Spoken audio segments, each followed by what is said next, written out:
She goes by the nickname Mia. അവൾ നിക് നെയിമായ മിയ എന്നുള്ള പേരിലാണ് അറിയപ്പെടുന്നത്.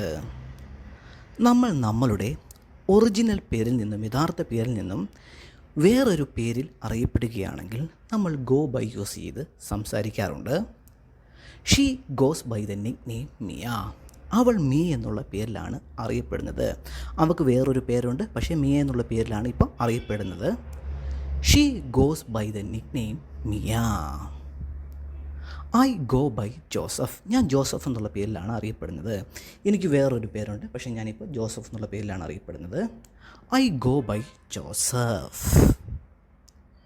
I go by Alex. ഞാൻ അലക്സ് എന്നുള്ള പേരിലാണ് അറിയപ്പെടുന്നത്. I go by Alex. I go by Bob. ഞാൻ ബോബ് എന്നുള്ള പേരിലാണ് അറിയപ്പെടുന്നത്.